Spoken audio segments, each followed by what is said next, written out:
Hello YouTube, welcome to another one of my Duel Links videos. And today I have for you a regular Spellcaster deck. I've been trying to level up Arcana, so I wanted to play some PvP using an Arcana deck.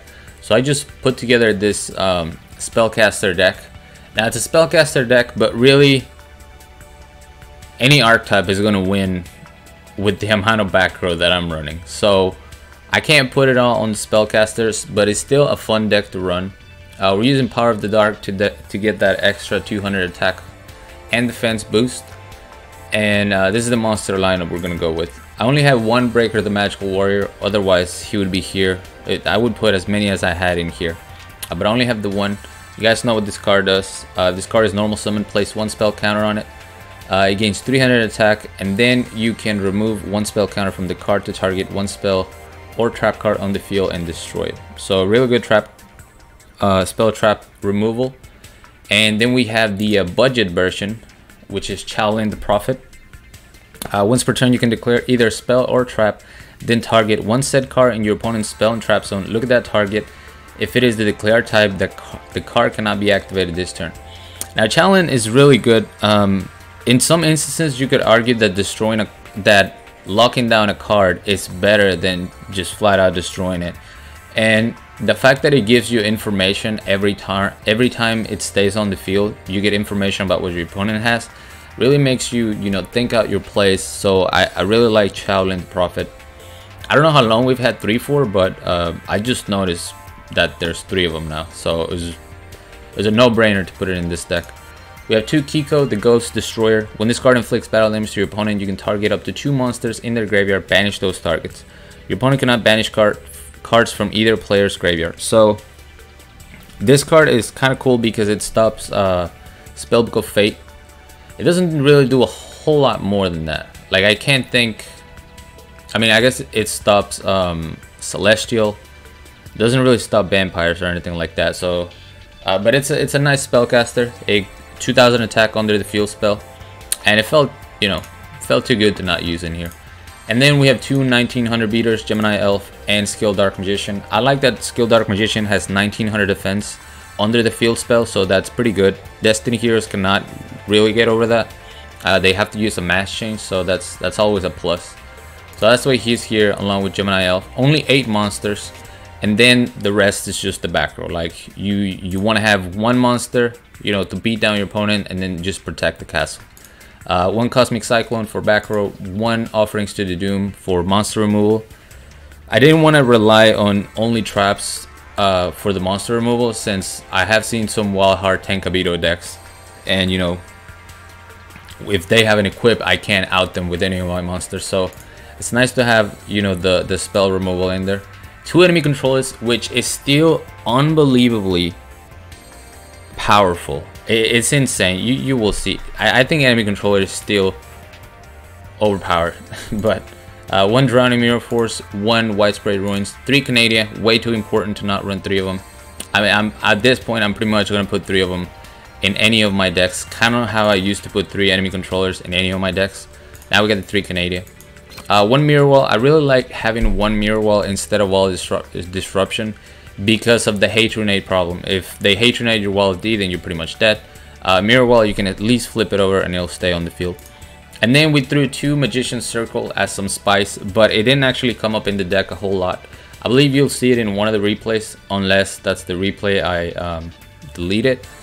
But 2 Magician's Circle, basically if a Spellcaster attacks, you can special summon 1 Spellcaster type monster with 2000 or less attack from the deck.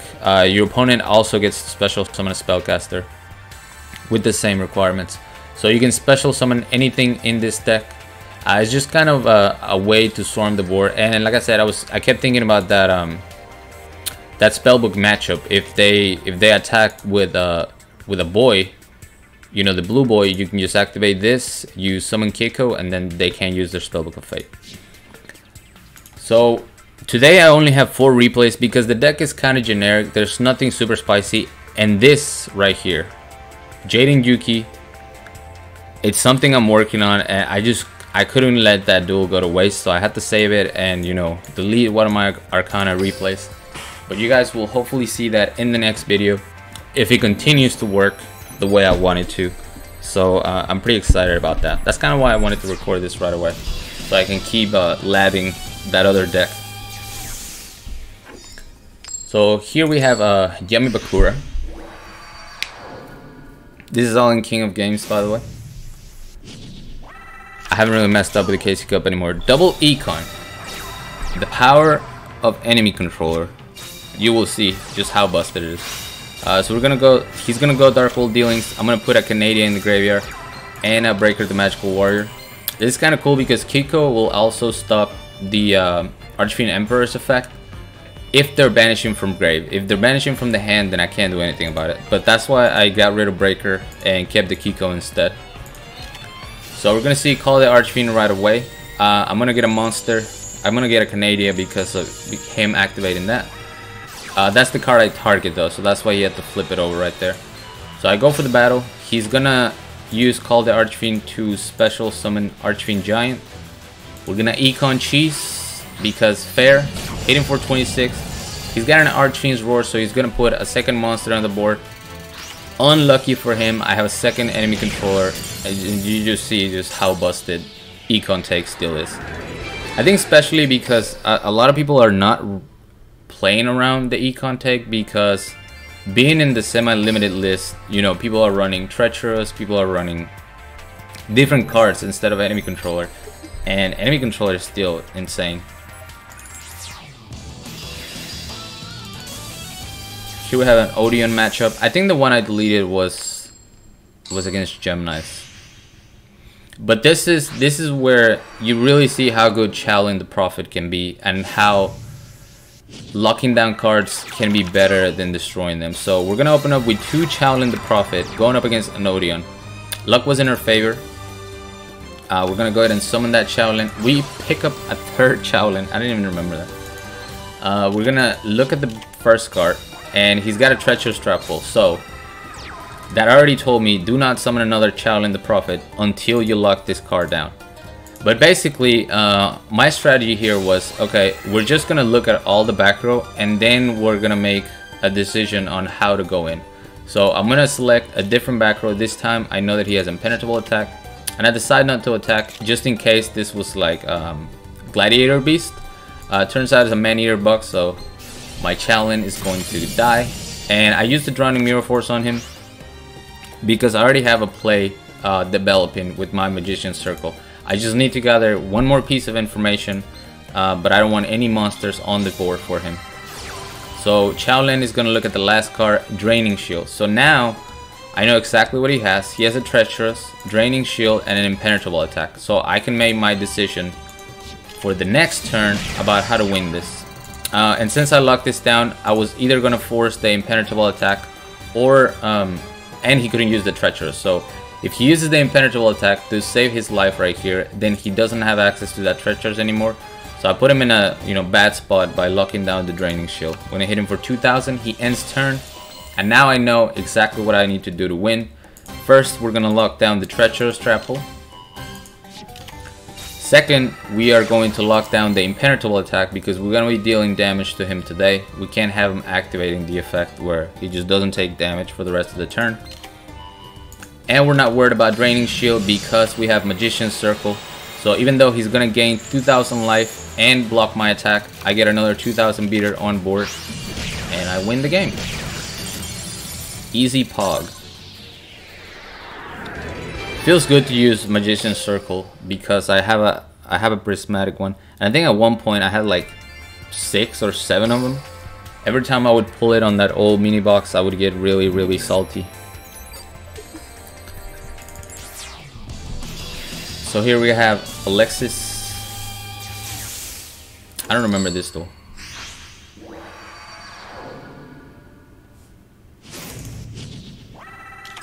Duel. Oh, this was the Gemini play. So I had so many ways of winning this game, but I totally forgot that this guy was a fiend. So I made the less optimal play, but I'll show you both. Basically, I pick up enemy controller. The original plan was to summon Magical Breaker the Magical Warrior, pop this so that he's forced to summon his Diox Ogre, attack over the crab, and then econ take and go for game. But because I didn't know this thing was a fiend and it was getting an attack boost, I would have been short. I think 100 life without the boost. But after I see him on the field, I see that he had the boost, and I would have won anyway. So I made the less optimal play because he could have summoned this in defense mode, which would have been the correct play, you know, playing around the enemy controller. Summons in attack, so I still win. Enemy combusted.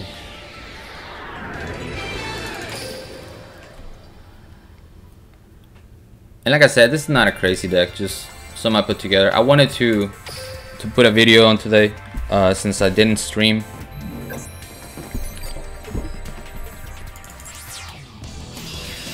And then after this, I can get working on the next deck, which is it's some real spice, boys. I think you're gonna like it if it comes through. If it fails miserably, you'll never see it. You'll never know. But if it comes through, you will like it. So we're gonna go up against Blue Eyes. I trick up the sleeve. He's gonna go Cosmo Brain and Kiko. So we're going to set all our back row. We have Canadia, Widespread Ruins, and Drowning Mirror Force. For some reason, I thought this guy kept me from banishing from the field as well. So I didn't set my Cosmic Cyclone. But it's gonna go off the field immediately. My guy, I guess it's King of Games, so he's like, whatever. He just goes into triple back row with a Blue Eyes and a Cosmo Brain. So we're gonna shuffle those back. We're gonna see the Silver Cry here, and unfortunately, he banishes my Widespread Ruins, so all I'm left with is Canadia. Now here's the thing. You guys are probably thinking that this is a misplay. Why is this a misplay? Because I summon a monster first, which means he can now dodge with a Blue Eyes in hand. So some of you are probably thinking you should Canadia first. It's 2000 defense, and you can get over it with Skill Dark Magician. But I actually wanted him to summon the Blue Eyes from hand, because then I can use my Offerings to the Doom and he's in a complete top deck situation. At this point, he has to hope for a Silver Scry. If we leave the Blue Eyes in hand, he can top deck into the Cosmo Brain that I already sent to the deck, and I would have been in a bad spot. So I'm just hoping that one card is not going to save him. I guess right, and he scoops it up. So yeah, I don't mean to hype this up, but this is some good stuff, chat. Like I said, this one is nothing too crazy. Any monsters are going to win with this much back row. I didn't get to use Magician's Circle as much as I wanted to, but we still see how Shaolin can be really good. And you know, if you have Breaker the Magical Warrior, it can also be really good. That's gonna be it for me though. Thank you guys so much for watching. As always, like, comment, and subscribe if you want.